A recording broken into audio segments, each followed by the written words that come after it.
আগামীকাল জাতীয় সংসদ নির্বাচনের সঙ্গে অনুষ্ঠিতব্য গণভোটে হ্যাঁয়ের পক্ষে অবস্থান নিয়েছেন জনপ্রিয় আলেম ও আলোচক আসুন্না ফাউন্ডেশনের চেয়ারম্যান শায়েখ আহমদুল্লাহ। নিজের ভেরিফাইড ফেসবুক পেজে দেওয়া এক পোস্টে তিনি বলেন, ইতিবাচক সংস্কার ও পরিবর্তনের প্রশ্নে আমরা হ্যাঁয়ের পক্ষে।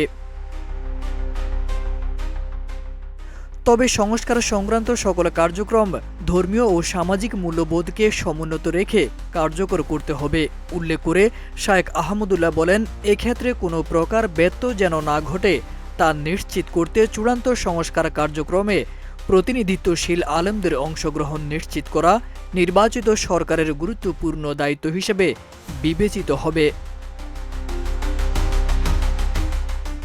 শায়েখ আহমদুল্লাহ বলেন, হ্যাঁ, ভোট মানে যেন যে কোনো পরিবর্তন নয়, বরং ধর্মীয় ও সামাজিক মূল্যবোধ অক্ষুণ্ণ রেখে পরিবর্তনের অঙ্গীকার হয়। আগামী 12 ফেব্রুয়ারি সারা দেশে জাতীয় সংসদ নির্বাচন অনুষ্ঠিত হতে যাচ্ছে।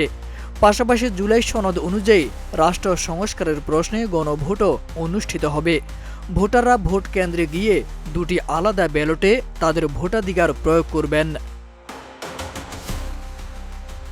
তারেক আজিজ খান, প্রজন্ম 24।